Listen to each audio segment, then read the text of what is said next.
Good morning. How are y'all?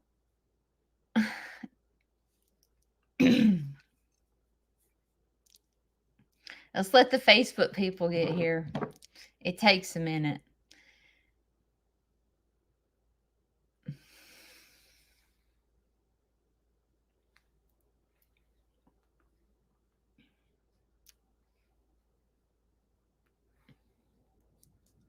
I'm reading y'all's comments. So if you're catching the replay, give it us a minute. I hadn't seen anybody from Facebook join yet. So I think it just takes a minute. There they are. There they are. Okay. Y'all take your Celtic salt. It's Monday. We have to make good decisions. It's the start of a good week. I'm going to tell you right now, I did not make good decisions this weekend. And I'm suffering the consequences of it. You know, I tell y'all that eating affects my mood. It does. So I have lived in Coleman since 2019. I moved here in April of 2019. And this entire time, there's no Chinese restaurants. And I'm like, I have been so frustrated because I love sesame chicken. Well, I recently found out there is a Chinese restaurant. I do not eat buffets. Buffets are disgusting to me. I am not I just don't like buffets. And so if there's a Chinese buffet, that's not a Chinese restaurant to me. Now, if it's a breakfast buffet, I will kind of eat it, but I'm not a fan. I'm not going to Ryan's, the buffet thing. I'm not doing it. It's just, I'm just a phobe about it.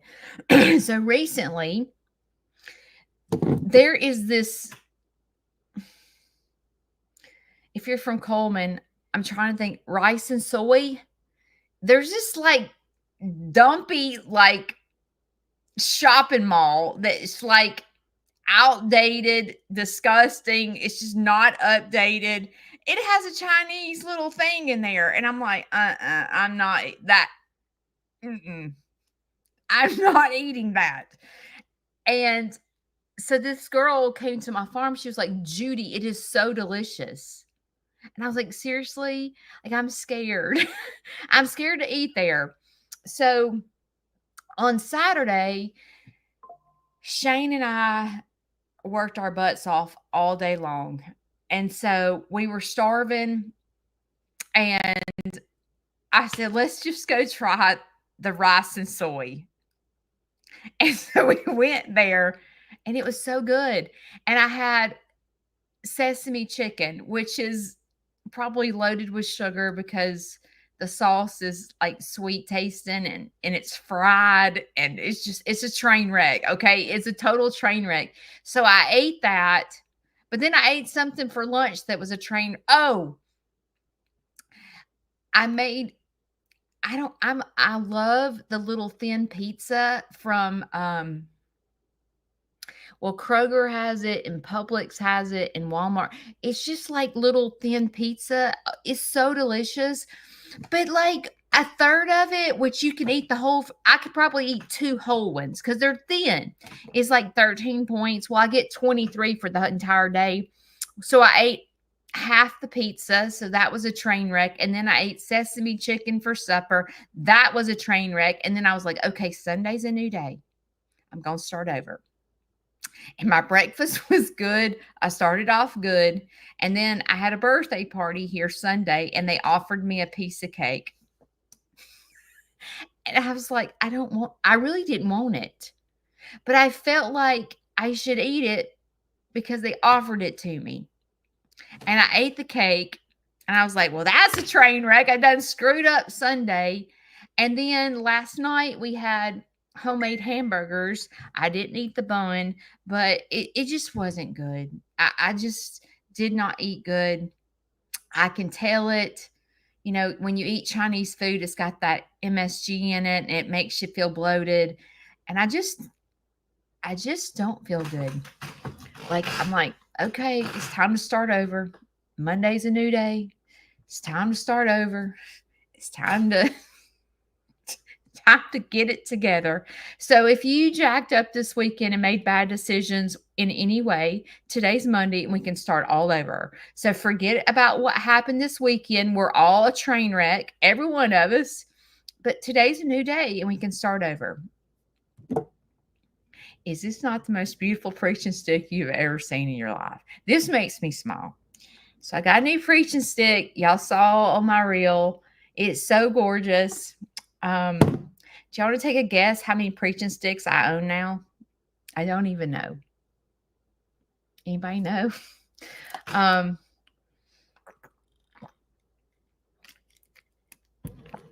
Mary, I love me some Chinese food. Okay.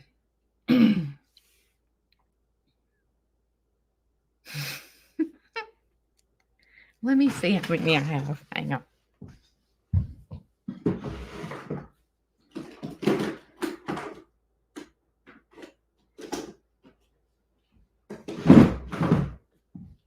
I have 6.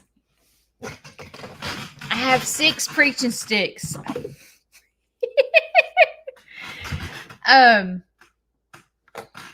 Okay. If you're watching me, I tell you this all the time, but if you just listen to the beginning of the story, you're going to judge me and you're going to think I'm talking bad about people and you're going to think that like all this negative things. I am not the creator that you should listen to for the first 20, 30 minutes. I am the creator that you have to listen to the whole story. Isn't that cute? I'm the creator that you have to listen to the whole story because there is a lesson to be learned in what I'm talking about. But part of what I do is I talk about things that I go through and what I've learned from it to teach you how I got to where I am today. Because most days, every single one of us go through crap. Okay, that's a nice word. We go through crap. We go through hard times. We go through relationships jacked up or, whatever. And oh my gosh, what the heck? This don't slide like the other ones. Oh, this feels different. Let me keep trying to use it. But I talk about hard things that I go through and the lessons that I have to learn from it because oftentimes I don't know about you, but I'm a fixer. I'm gonna fix you. I'm going to, I'm going to give you the solutions on what you need to do to fix your life. Like I'm a fixer and I'm a people pleaser. So I get myself in trouble all the time when it comes to relationships because I'm constantly trying to provide solutions to fix. And I've learned that the only person that I can fix is myself. So when I'm in situations and they're tough situations, I have to remember that the only person I can control is myself. And that can be difficult because you're looking at the other person that did something to you and you're like, but they did this. But they did this. And this happened to me. And this happened to me. And it's like, no, that's where you are not the best version of yourself. The best version of yourself is when you can stare at yourself in the mirror and go, what is my ownership? Because I have some type of ownership in this situation. What am I doing wrong? What do I need to fix? And how do I become the best version of myself? That is what has gotten me to where I am today. Because although I'm a train wreck, everyone that lives with me is more of a train wreck. Okay. I'm just a little train wreck. Everybody else is just a total train wreck. You know what I mean? So I've had to learn how to stay in my own lane and fix myself. And the more I stay in my own lane and fix myself, is the better I become. So, on to the story. All right. On Saturday, wait, yeah, it was, why do I feel like it was Friday? I think it was Friday. It was Friday. I know it was Friday. On Friday, I had an appointment with my CPA and Shane was off work. So on Thursday night, my CPA texted me and said, Judy, I'm sorry, I'm sick. I'm going to have to reschedule the appointment. And I said, that's fine. And I was like, great. Shane and I, both of us are off work and have nothing to do. We can spend the day together. Like we never get to do that, you know? So I was like ripped up excited and I said, hey, I'm off, you're off. Let's spend the day together. And he said, okay. And I was thinking, oh, this is going to be fun. And so in my mind, I was like, I don't know, we can just do things we don't normally do. We can leave the house and, go, I don't know, shopping or something, or go to Huntsville. We never go to Huntsville. We can go to some restaurant we've never been to and kind of have a little date. So that was what was in my mind of spending the day together. Okay. So, y'all know how this is going, right? So I was set expectations of what Friday was going to be like. I already got the preaching stick out. Okay. Did you hear where I went wrong? I set this expectation of what Friday's date was going to look like. What happens when you set expectations? You get yourself in trouble. Okay, so that was my first mistake. I'm not sure. This curling iron is different. It doesn't let go of my hair right. Anyway, on to the story. So Friday morning, we got up. Okay, so I have responsibilities first thing in the morning. First thing in the morning, I have to, usually I go in there to check on Larry and he's still asleep. So then I have to go let animals out. I have to do all the feed and water. I have to come back. I have to do Larry's medicine, feed Larry breakfast, make sure he's set and ready for the day. He has everything he needs. And then I have to get ready myself. Okay. So my mornings are kind of tied up with a lot. So if I'm going somewhere, I'm either having to go like this, okay, or I have to get ready after I do my morning chores. Well, naturally, if you're going to go on a date, you don't want to go look, I'm going to take my glasses off, but you don't want to look like this. You know what I mean? Like if you're a girl, you kind of want to like put on something cute to spend the day together with your husband, and you just kind of want to feel good, right? If I go like this, I'm like hiding. So Shane had something else on the agenda. So at 7:00, okay, another thing, this is too much information, but I'm just being honest. Judy's tell it like it. I have IBS, okay? I do. So I had to get myself in a routine of going to the bathroom. So what I have to do is I have to sit still and drink my coffee for about good 45 minutes to an hour. And then I'm able to have a normal bowel movement with my Celtic salt and doing this little routine. So that also involves the morning. If I get out of my routine, I jack my whole self up. Okay. So like I can't do that. So mornings, I'm on this routine because Shane goes to work and this is what I do every morning, but he doesn't see the routine because he's at work. Okay. So he gets up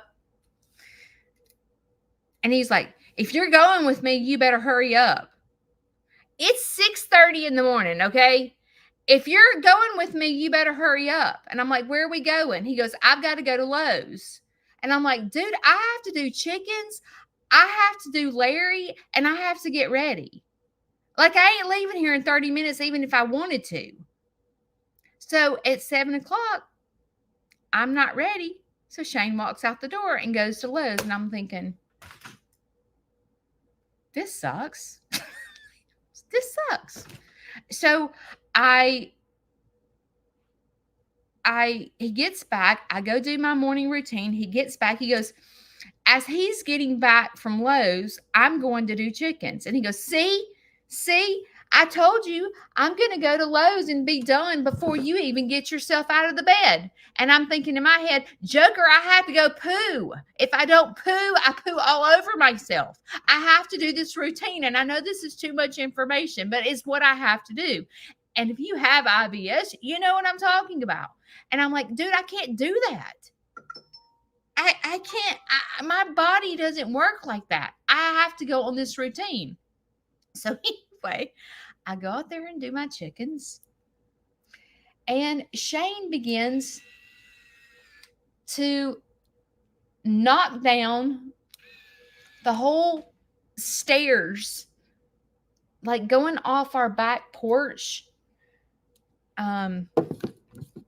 We have stairs that go to the creek, like go down to the creek. And on Thursday, he was walking down and the step broke. And he was like, someone's going to break their neck.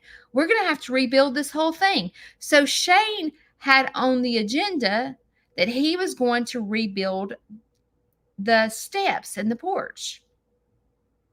And I'm thinking in my head, oh, gee, this is really fun. How are we going to spend time together? And he goes, if you're going to spend time with me, you're going to have to come down here and help me. And I was thinking in my mind, well, that's not quite what I had in mind. But Shane had in his mind, oh, we're going to spend the day together and Judy's going to help me build the steps and porch. I'm thinking in my head, this sucks. Like, this is not how I want to spend my day off, spending it with Shane building a porch. I mean, what am I going to do? I don't know how to do nothing. I'm just going to sit there and stare at him and be a robot. And he's going to say, go get me a board. Go get me the hammer. Go get me the screwdriver. I'm like, this is not what I thought it was going to go. And this is where we get in trouble when we set expectations. Because Shane and I are on two separate wavelengths when we talk about spending the day together. Shane loves, I don't know why, but Shane loves for me to be present. In other words, if he's in his shop doing something, he loves for me just to sit in there and just watch him or talk to him while he's, I don't know, working on the truck or building something. He likes for me just to be around. He likes for me just to be present. And I'm thinking in my mind, this is boring to me to sit in a chair and watch you build something. Like, I don't enjoy this. This is not what I call a date. I want to get pretty. I want to go to a nice restaurant. I want to go explore somewhere where we never go. That's what I was thinking. But that's not my husband. My husband's not romantic. He's not. There's not a romantic bone in his body at all. Okay? So as the day goes on, I walk out to the chickens to go put the chickens, no, not to bed, to let the chickens out. And when you're a YouTuber, and you're on Facebook and you do social media, you walk around with your cell phone 24/7. Okay? It is a hard job. It is not, I don't know if y'all realize what it's like to be a creator, but you are constantly filming your life. So I was like, well, I guess I'll film for my Tuesday video and show them what Shane's up to, right? So I start filming. Well, Shane loves for me to film him working. I mean, he does. He I don't know. He likes to watch me put a video together of him. It's so funny because he doesn't watch me. Like if I do a video, something about me, he didn't watch it. I bore him. But if the video is involving him, he'll watch the whole flipping thing. The and it makes me laugh. It makes me laugh because, like, if he's scrolling through Facebook and it comes to me, he just keeps scrolling, and I'm over here just like dying laughing. But if it's a reel with him in it, oh, he's stopping and watching it. It just makes me laugh. So, anyway, I'm walking back to the house from doing chickens, and my next thing to do is Larry. Well, as I'm walking, I'm almost to the house. Shane is at the shop and he starts going, Judy. And I'm like, just a minute, because I was going to film a 5-second video to put in my video for Tuesday of him building the steps. So he said, Judy. And I said, just a minute. And he said, Judy. And I said, just a minute. And he said, Judy. I said, just a minute.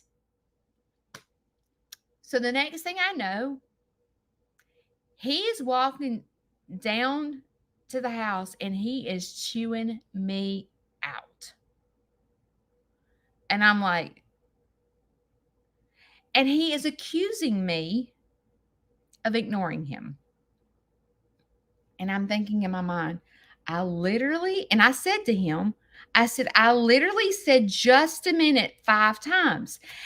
And the reason I didn't just stop in my dead tracks and walk all the way to the shop is because I needed to film this 5-second video of his work. So I was saying, give me 5 seconds, just a minute. And I was going to walk all the way to his shop to see what he needed. Okay. But I was headed in this direction. So I was going to go ahead and film because I was already there. And it was a 5-second video. And I began to tell him, I said, Shane, I said just a minute. No, you didn't. It's like, I'm about to flip my lid. I said just a minute 3 times. No, you didn't. You kept walking and ignored me. And I was like, 1 Mississippi, 2 Mississippi, 3. I'm trying to count to 10 so I don't explode on him. And I'm like, and in my head, I was like, Judy, I'm talking to myself. Judy, you know that you told him just a minute 3 times. You can't control that he's deaf as a doornail and cannot hear you, okay? Just calm down and just keep doing. Now, I had to open up my big mouth because he was ticking me off because he kept on and he kept on. You just ignore me. You just keep walking with that stupid cell phone and you just ignore everything I say. And I flipped my lid and I said, let me tell you something, Joker. I said just a minute 3 times. I can't help that you're all the way at the shop screaming at me and you can't hear me. He said, you could have turned your head around and said just a minute, but you were just walking and ignoring me. I said, do you know what makes me so mad about you? Is that if Shane Sneed didn't hear you say it, that means you didn't say it. You can't convince that joker that you said just a minute 3 times, because if his sorry butt didn't hear you say it, that means you didn't say it.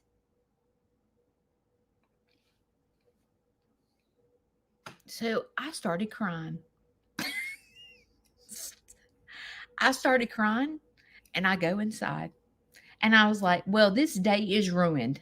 He is just ruined the whole flipping time.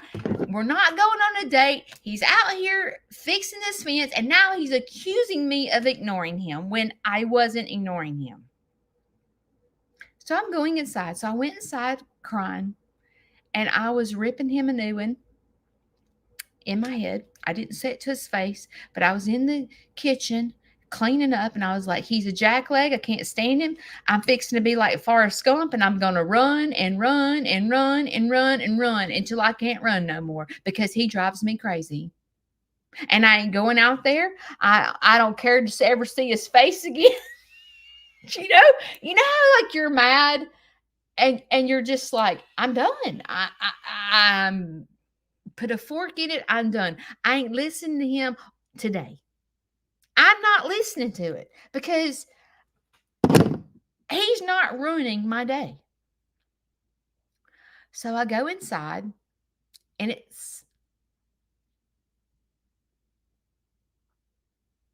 I don't know if this was Friday or Saturday. Now I'm thinking it was Saturday. But anyway, so Saturday, I go inside and I prepare Larry's breakfast and I prepare I get Larry all ready. Okay. Thursday night was not good with Larry. Thursday night, he has been impacted. I'm just being honest. And it's not been good. He has not been able to go to the bathroom for 5 or 6 days. So the nurse was here Thursday. She was like telling me what medicine to go get to try to get him to go. And if he doesn't go, we're going to have to do this. So, needless to say, Thursday night, he started going and going and going and going. And that means I'm cleaning and I'm cleaning and I'm cleaning. I'm already in tears because the jackleg told me I ignored him when I didn't. And now I'm dealing with going to the bathroom nonstop and me cleaning up poop. And I'm going, you know, like I'm just like, I hate my life. This is awful. My husband's a jackleg. Oh my gosh, I'm dealing with poop and I cannot do this anymore.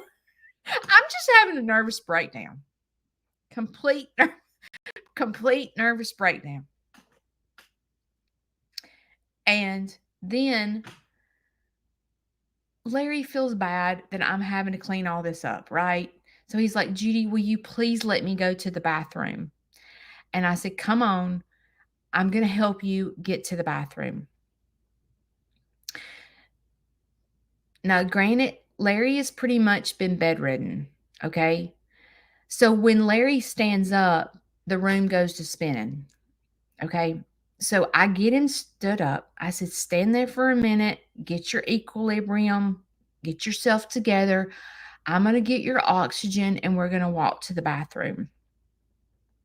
So we begin to walk to the bathroom. He's fine. We get to the bathroom and he collapses in the sink. And this is kind of what he does. He collapses into the sink. And you're like, what's wrong? What's wrong? What's wrong? And he couldn't talk to me. And then I stood him up and his face is completely right. I'm like, he's about to pass out. So I got his walker up where he could sit because he has that walker that you can sit down in. So I got him sit down and he's like this. And I was like, he's having a seizure. So I put my arms around him. I'm like, it's okay. It's okay. It's okay. And I'm trying to, because I've had a seizure before and I know I felt comfort when someone was holding me because you're convulsing.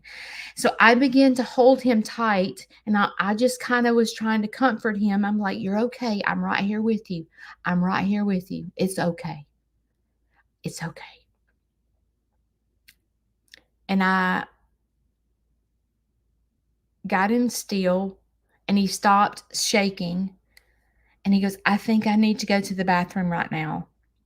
So I got him up and set him down and he was okay. I don't know what that was about. I don't know if he was having a seizure. I don't know if he was trying to keep himself from passing out, but he won't talk to me to tell me. I'm like, what is going on? You've got to tell me. What are you feeling? And unfortunately, Larry can't do that. So it's a guessing game for me. I don't know what's going on. I'm like, I don't know unless you tell me. Are you about to pass out? Are you sick? Are you dizzy? And there's no communication at all. So it makes it difficult for me as a caregiver because I don't know how to help him. I get him back to the bedroom. I get him back to the bedroom. I get him settled down. And I go into the living room and I'm having a complete meltdown. I am just like, and I'm like, okay, Judy, you're going to have to get it together.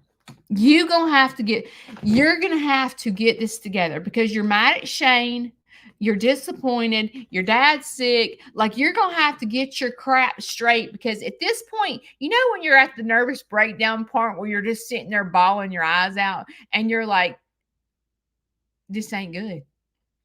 Okay, now let's stop and let's break everything down. So when you're at the point where you're just like bawling your eyes out, hating your life, cussing your spouse out, full of disappointment because you didn't get to go on a date, let's break it down.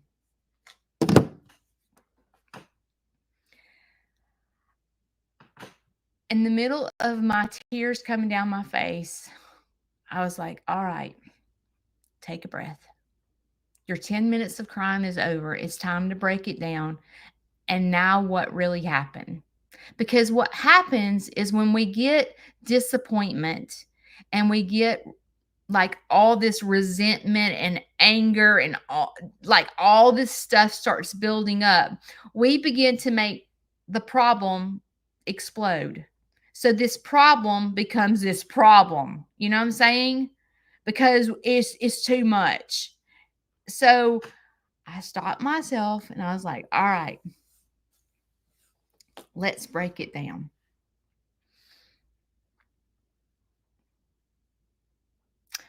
First of all,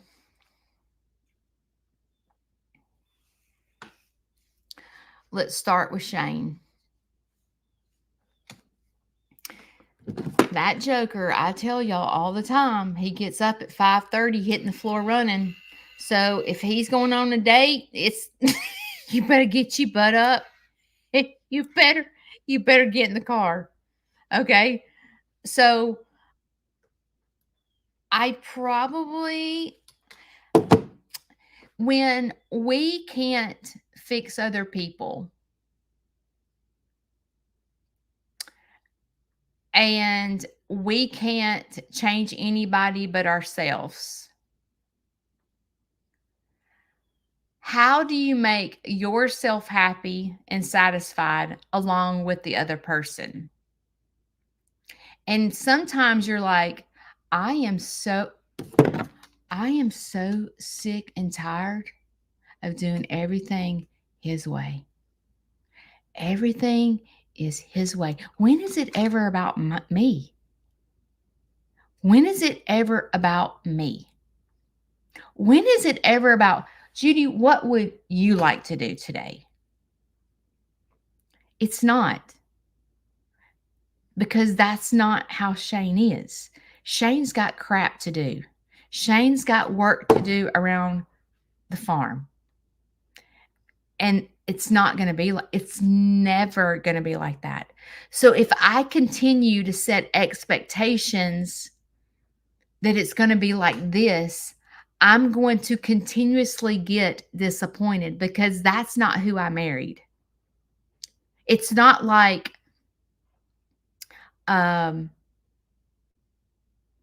it's not like I didn't know what I was getting into. We dated for 2 years before we got married. Okay.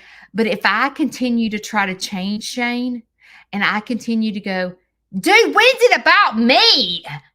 When's it about what I want to do? I'm going to trigger him and he's going to fire back at me and he's going to be meaner and louder. It doesn't work like that with Shane. So I have to step back and go, okay, all right, this isn't good. I have my feelings hurt. This is not what I planned. So how do I take care of myself today? What can I do to take care of myself today? So when I broke things down and I was like, okay, what's the big picture? The big picture is Shane works all the time. All the time. Okay. So when Shane has a day at home, is the day that Shane can do repairs or fix or whatever he needs to do. So in Shane's brain, he was like, okay, this step needs to be fixed. My husband is not the type of man that lets it go. He is not lazy. He is a fire engine, and he's the type that when something breaks, he's fixing it that day. He is not, he's, I will never have to be that wife that goes, he started this project and he's not finishing it. We've got 6 projects all around the house and we do about a third of it and then we stop. That is not my husband. My husband is a machine. So he's the type when something breaks, we go and we fix it that day and we complete it that day. That is my husband. He is not lazy at all. He is getting up at 5:30. He is doing projects around. When he gets something on his mind, he is completing it. As a matter of fact, wait till my Tuesday video comes out to see what all he did this weekend. It's unbelievable. Okay? It's unbelievable. It's unbelievable what all he did this weekend. So, when when you when things don't go quite the way you had in mind, you can sit on the couch and you can cry and go, I hate my spouse. My life sucks. He never shows me any attention. You can do that. And you can begin to wallow in your sorrow, or you can figure it out. And figuring it out is going, okay, let me choose my battles. Okay. Because no, I didn't get to go to Huntsville, walk in the shops or whatever, going to a nice restaurant. But I have a brand spanking new stairs and deck out there that was created in 2 days. How many women can say that their husbands are like that? There's many that cannot say that. There's many women I know, my friends are like, oh my God, I wished I had a husband like yours that was like that. In my head, you know how you always want the grass greener on the other side, where I'm like, man, I wish that we could just lay on the couch and watch a movie. And the woman that has the husband laying on the couch watching the movies all the time is like, dude, I wish I could just put a little fire under his butt to get him out to fix the fence or whatever, fix the steps. It's like we want what we don't have. But when you're the best version of yourself is when you can stop yourself in the middle of chaos and go, okay, break this down. Let's look at the big picture. That's why my personal needs,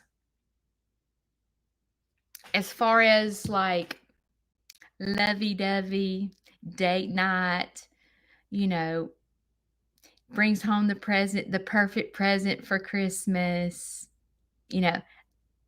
I'll never get that. And that's what kind of my needs are. That's kind of a girly girl need, that's not. But when you're the best version of yourself is when you can stop yourself in the middle of the tracks and go, but what do you have? Okay, I don't have this husband that's going to take me on a date. But I have this rock star that gets up at 5:30 every morning, hitting the floor running, works 2 jobs all the time, will get up, working all the time, and then go put together a whole fence and deck in 2 days, and the property that we were talking about for Dexter and Dee Dee? Wait till let me just tell you. So on Sunday, he gets up at his little 5:30 self, and I wanna hit him in the head with a hammer.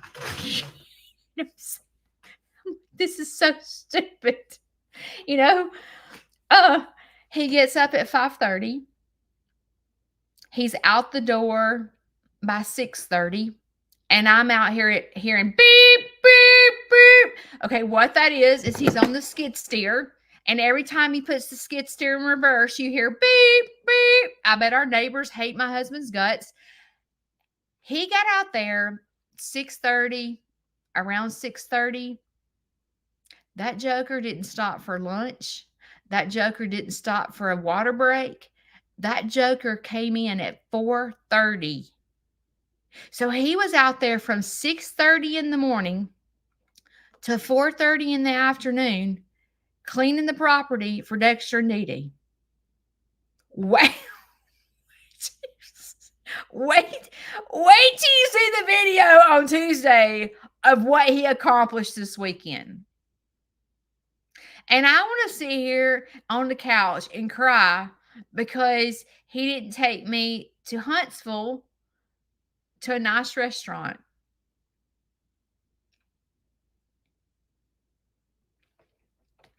When you don't stop and think about the things you do have instead of the things that you don't have, you'll find yourself miserable if you don't break it down and figure out what you do have. Because sometimes we're like, it's about me. It's about me. It's about what I want because that's how I am. I'm like, but don't you see? I want to go on a date. Don't you see? I want to go, to a nice restaurant, get prettied up. That's what I need. But see, what I don't see sometimes is I get caught up in my own needs that I don't see the big picture. And truth be known, let's think about this.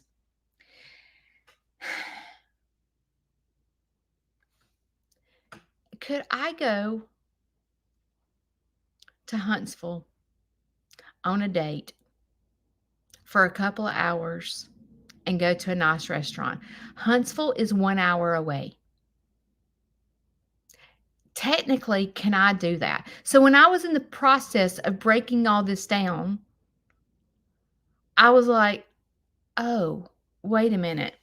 I was in fantasy world thinking that Shane could take me on this romantic date.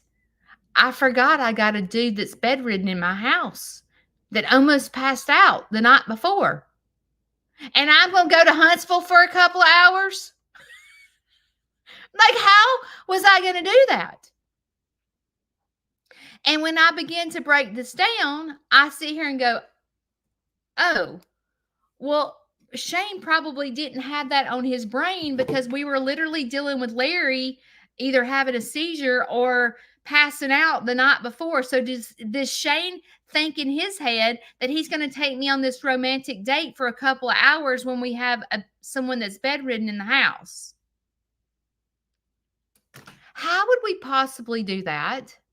So see, I was having these, I don't know, you know how girls are? Okay. You know how we grow up with Barbie dolls and we watch all these Cinderella movies and we think that the Prince Charming is coming to rescue us and we're going to get married and it's going to be beautiful. Like we're going to, you know what I mean? Like girls are brought up watching this fairy tale and sometimes we get stuck in this fairy tale that like Romeo is going to go, Juliet, what is it? Romeo. Yeah, like we think that. And I was stuck in fantasy land thinking that my Romeo was going to come rescue me and take me on this date. But truth be known, Shane and I can't do that. You know what I'm saying? I mean, so like when I sit here and think about all this, I was like, Judy, Judy, you need to get it together. Because I don't know what you're thinking that you can go to Huntsville, but like that has to be something that's planned. I would have to hire a caregiver to come plan to come stay with him so that Shane and I would be able to do that. That's not something that I could just walk out the door, walk out the door and be able to do. So as I began to sit there and break it down, I started going, okay, I see where I went wrong. If I am needing my needs met, I probably need to open my mouth and tell Shane, because Shane's not the type that's going to get the hint. Okay. He's not like, I can't throw the hint and he's going to bite. He's not catching on the hint. You're going to have to just tell him, like Shane, I need us to get ready and I need us to go on a date. I have to tell him that because he's not getting it. Okay. So where I went wrong is probably it's not planned, first of all. So I probably need to schedule something, hire the caregiver to come in, take care of Larry so Shane and I can have a minute together. And I should open my mouth and say, hey, listen, I'm feeling really needy. I'm sorry, but we're going to have to get up. If you need me, back up.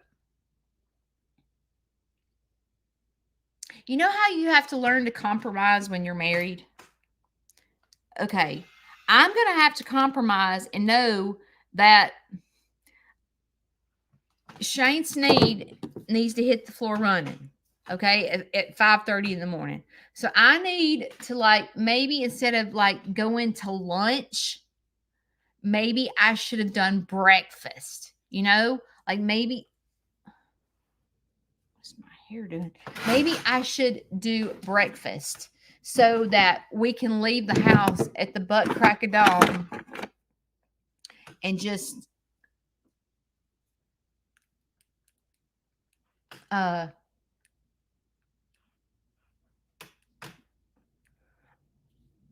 have a date that way.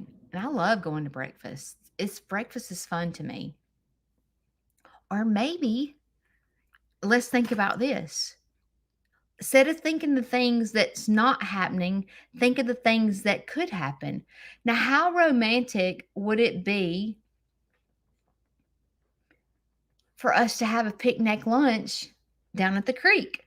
Shane and I have never done that. Like you gotta get out instead of going, why does it always have to be me, the strong one? Why can that joker not break it down? Why can that joker not go to freaking counseling? Why does it have to be me? Why do I have to be the one to break it down and go to counseling, figure it out? Why can't that joker do? He can't, okay? And whoever you're with probably can't, okay? Because if you don't have counseling under your belt, you don't know what it means to break it down, okay? And sometimes when you're in stuff like this, you're like, why do I have to be the strong one? Why do I have to be the mature one around here? You know why? Because you're striving to be the best version of yourself. That's why you have to do it. And not everyone thinks like us. But in order to protect your mental health and to not have a train wreck marriage or a train wreck relationship, you got to figure it out. Because part of being the best version of yourself is learning how to deal with other people that are not like you. Because not all people are like you. Believe it or not. They're not. And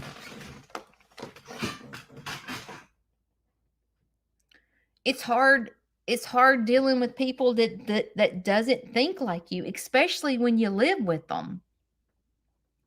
And then let's go to Saturday. So Saturday comes along, and Saturday, I did a video about this on Facebook. I can't stand being a creator on Facebook and YouTube. It's like it's so hard because you have to film different ways. So when you get things on film and they're like, you film it this way, well, you can't post a short on it a reel short. I get confused on YouTube because you filmed it this way and it has to be filmed this way. So it's hard to do both. So anyway, but you guys are going to see all this on Tuesday. So Tuesday came, and I really felt sorry for Larry just because of all that's been happening in the past week. And I was like, what can I do to be a better daughter? What can I do to be a better caregiver? How do I have patience? Like, it's so frustrating. You know how when you have a baby that's sick and they can't tell you what's wrong? And you're like trying to figure out what's wrong with them. And you're like trying to take them to the doctor. Is it his ears? Is it his throat? Is it his stomach? Like, what the heck? He's crying nonstop and I don't know what's wrong. I go through that with Larry. It is a guessing game trying to figure out what is wrong with him because he doesn't tell me. And sometimes when he tells me, it's too late. He doesn't tell me he's having symptoms. By the time he tells me, and this has been the past 10 years with him, really since my mom got sick. It's like he tells us, and it's like by the time he tells us he's in surgery, I'm like, dude, you can't do that. You have to like tell us you're having symptoms. Because when he had diverticulitis, never told us, and he wasn't living with me, never told us a thing. And then all of a sudden, he finally, when he's to the point where it's terrible, he tells us, and we're in the ER, and he's having part of his colon taken out. And it's like, you can't wait till then. You have to tell us the symptoms. But Larry doesn't do that. Larry is not the one to tell you that something is wrong. It stresses him out. So it's a guessing game with me. So things are hard at my house because it's a guessing. I have a baby that doesn't communicate with me, and I'm trying to figure all this out. So on Saturday, I had a birthday party that rented, and they were supposed to be here at 12 o'clock. And football is very serious to Larry. And I was like, okay, I know he wants football food. So what can I do to go get him some? Normally he wants tacos or something like that. And so I was thinking I can't leave the house because I have a birthday party coming. And so he had asked me to buy some salmon, I don't know, a couple of weeks ago, and I hadn't made it yet. So I was like, okay, I'm going to make him some salmon patties for his football food. He's going to be so excited. He's going to be so excited. And I made them. They, smelled up the whole entire house like fish. It was disgusting. And I walked in there to tell him that I had a surprise for him. And he's ate probably 2 salmon patties. So I'm just going to have to throw them away. And, when you set expectations that someone's going to be ripped up excited that you're making them something, or you're sending them something, or you give them this special gift and you think they're going to be like so excited. And then they open the gift and go, oh, and you're like, okay, that's not what I was expecting. That's not what I was But I think where maybe I know this sounds silly, but football food is very important to Larry. Okay. I don't know why, but it is. He plans every week what he's having on Saturday. And most of the time, it requires me going to pick it up. Okay. It's not something that Judy makes. That probably should tell me something. But it's usually he wants me, to go to Taco Bell or go to the Mexican and get him chips and dip or something like that. It requires me getting out of the house. So probably what I should have done was I probably should have said, hey, on Friday, what's your football food this week? So I can have it planned. And he could have told me what he was craving, and I could have got it for him. But instead, I didn't do that. And his football food is important to him. It has to be what he's craving.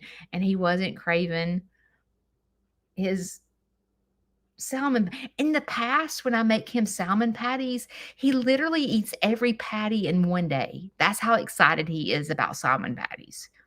Like, he loves them. And so I thought he would be ripped up excited, and he wasn't. He wasn't at all. And it made me laugh.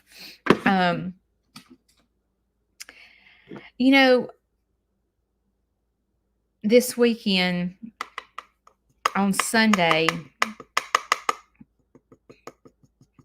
y'all know how Leroy is, my donkey. Leroy is all about wanting attention. I have sat and watched his videos from this weekend, and I have laughed, and I have laughed, and I have laughed, and I have laughed, and I have laughed at Leroy.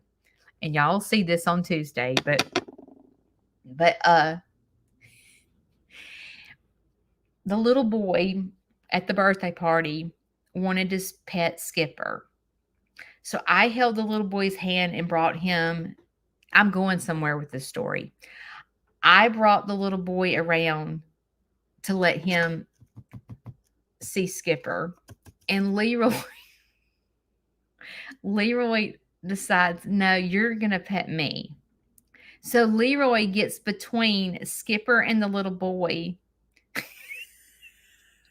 It's so funny. And he sticks his head right between Skipper and the little boy. And the little boy's like, let's just put it like this. The little boy didn't know where Skipper was because he couldn't see Skipper because Leroy was in the way.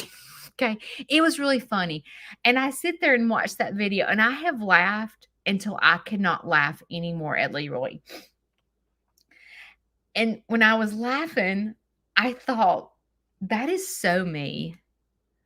I have the same personality as Leroy. It's like I'm trying to stick my head in between Shane and the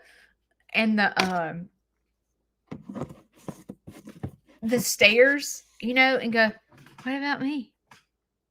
What about me? Give me some attention. And I thought, how often are we like Leroy and we need attention? And, and if someone on the outside was sitting there watching you trying to get your spouse's attention, and you're like, what about me? What about me? You know what I'm saying? Like, people would laugh at us trying to get attention from someone that's not paying us any attention. You know what I'm saying? And then what was the funniest thing is the little boy wasn't showing. He like pet Leroy, but then he scooted up under Leroy to get closer to Skipper because he wanted to pet Skipper. So he pushed Leroy out of the way, and he got up under Leroy's head to get closer to Skipper. So you know what Leroy did? Y'all, I've never laughed so hard in my life.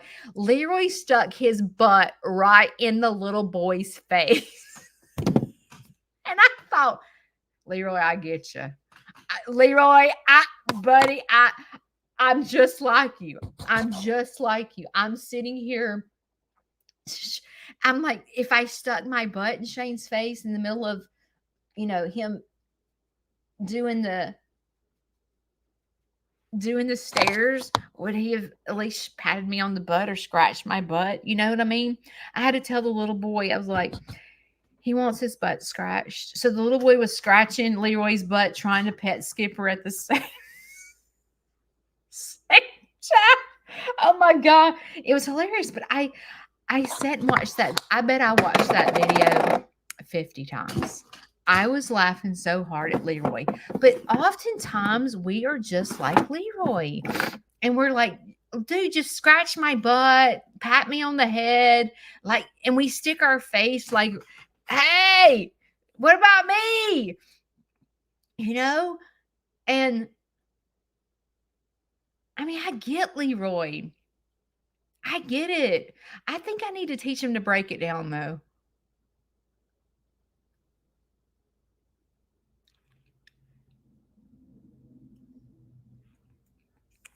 But oftentimes, we feel like, what do I need to do to get my husband's attention or my wife's attention? Do I need to stick my butt in their face? Like, I mean, I just need to get between him and the board or the hammer, or like, what do I need to do?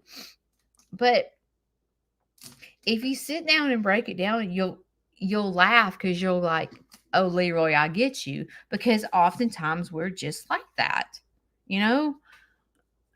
Poor Leroy. He's my favorite, I have to say. He is. He's so funny. So I told you that Shane cleared the property. Wait till y'all see this video. Yo, Shane is a machine. So we've been talking about it, and I'm like, okay, well, if you're taking Dexter and Dee Dee out of my petting zoo, well, like, what am I going to do? And he was like, well, you could always bring people down to the creek to pet them. I'm like, I'm afraid, when Dexter and Dee Dee get to the creek, I think they won't be the same. I don't think they're gonna. I don't think they'll be as friendly. Do y'all?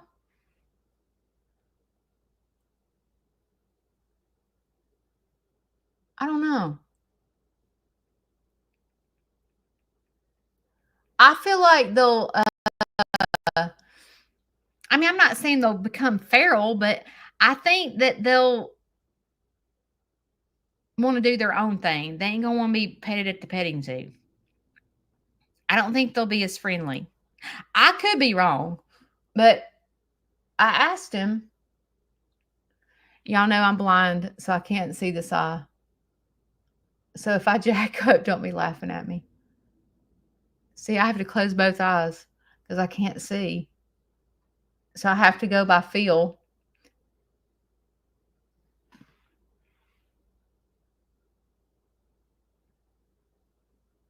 I said, well, how are you going to protect them from coyotes?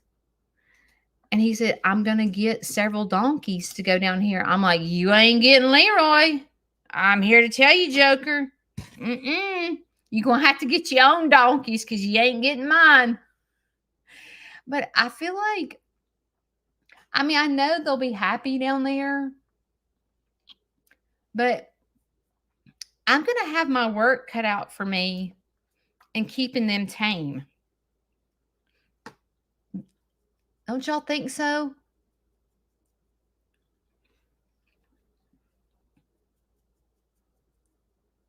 And I was like, I feel like I'm gonna have to get something to replace them because it's not gonna be my petting zoo's not gonna be very big.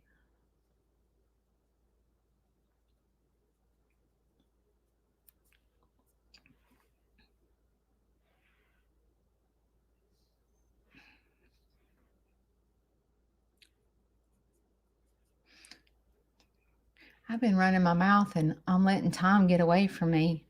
Um,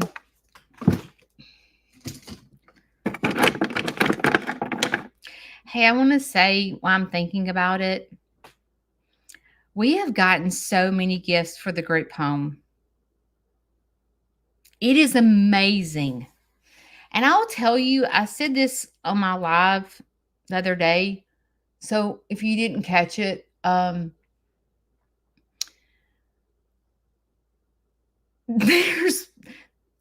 there's got to be, I haven't counted them, but I've gotten over 80 gifts easily.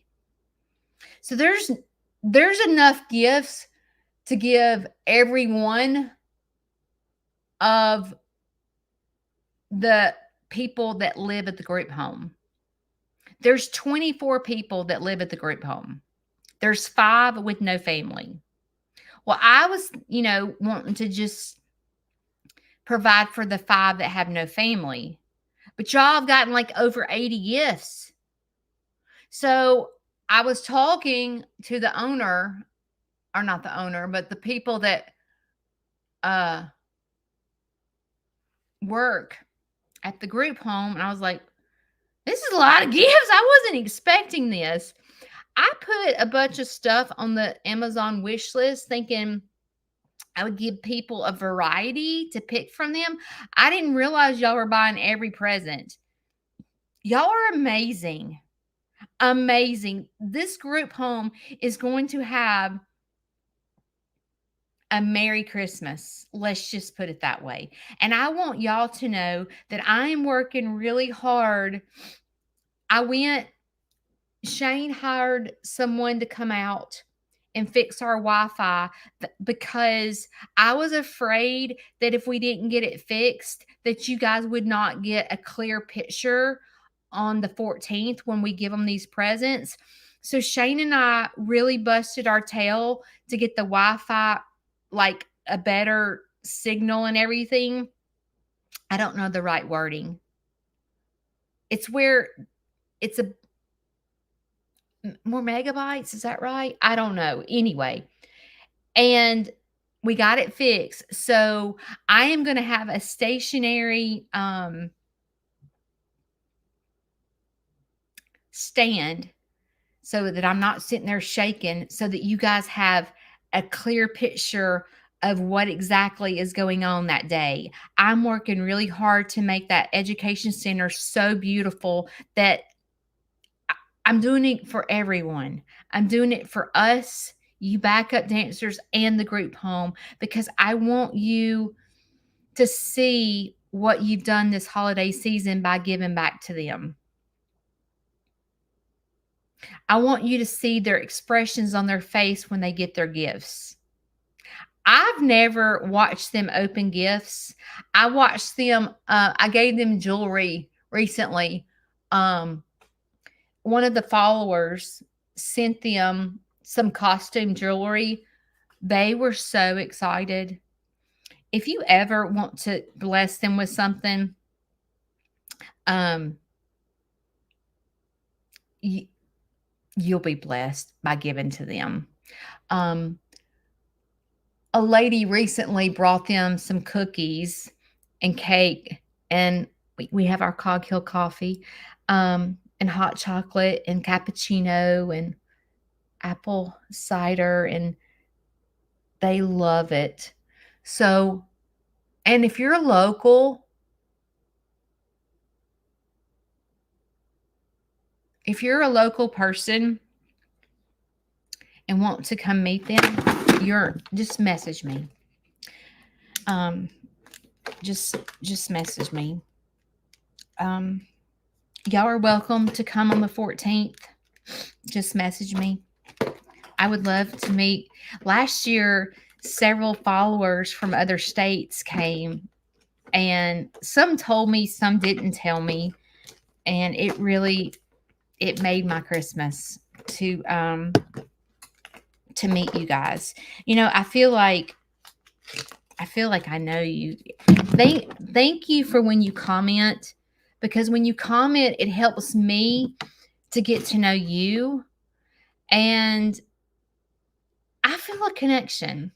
I feel a connection. I do. I feel like I've known you my whole life, and it means the world to me. So if you're a person that sits back and never comments, I ask that you get out of your comfort zone and comment.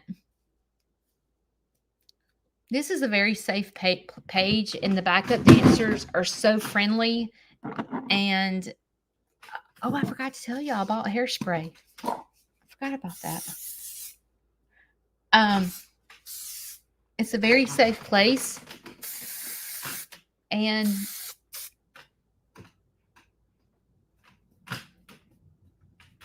I just ask you to branch out. Do something you don't normally do. I've already let the chickens out. Isn't that funny? On Friday, I went to go get the wood for the peacock enclosure, and they were closed. So I'm going to try to go get that today, because I've got to get the peacock enclosure up before winter. I got those earrings. All right, guys. Listen. Things don't always go your way. And no matter what you do, sometimes your needs do not get met by other people. If you depend on a human being for your happiness, you're going to live a miserable life. You are. Did you hear me? If you depend on your spouse or a friend or a family member to meet your needs, you're going to live a miserable life. If you set expectations of what your Christmas is going to be like or whatever, you're going to set yourself up for failure. You have to meet your own needs. If there's a present that you want and you're waiting for your spouse to buy it for you for Christmas, you're going to be sitting it out. You're going to be on the struggle bus, okay? You need to save your own money and buy it yourself.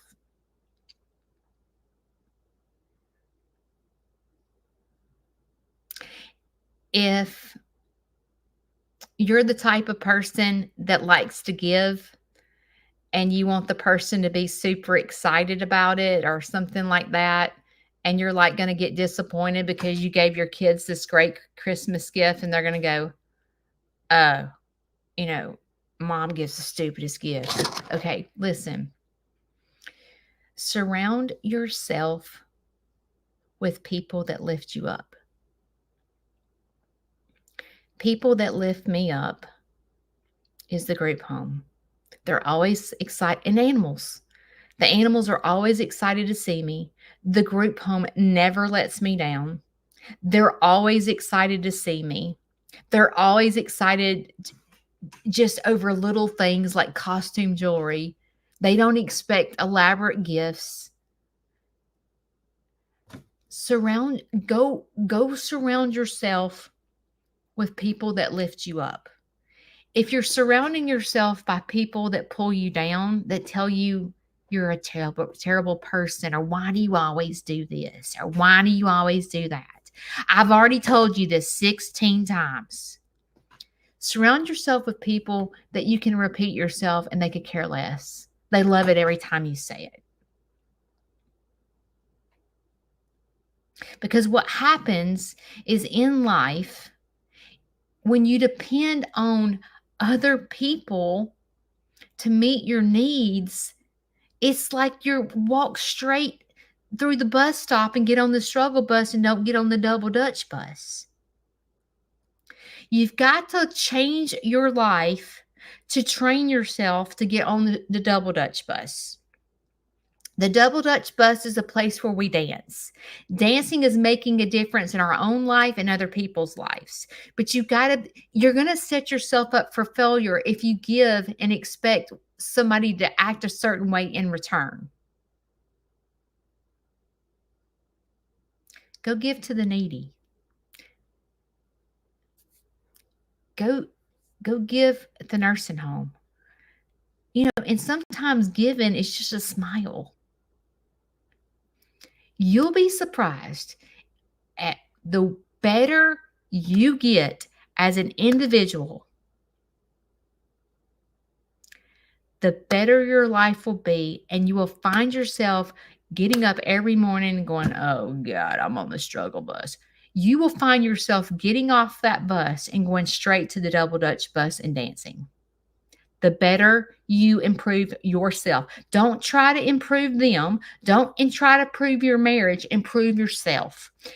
Make yourself a better husband. Make yourself a better wife. Quit the worry. Well, they're not doing it. Why should I do it? They're not doing it. No, quit that. This isn't about them. This is about you being the best version of yourself. Forget what they do. What do you do? Because when you begin to fix yourself, it becomes contagious. But if you fix yourself in hoping to change them, you're headed for failure. Change yourself because you want to be the best version of yourself, because you want to continue your life smiling. Continue making a difference. Continue pushing forward. And when people start getting in the way and robbing you of your happiness, elbow them out of the way. Elbow them out of the way. Go down the right path. So you have choices today. It's Monday. You can sit it out or you can dance. And I hope you dance. I will see y'all Wednesday. Bye.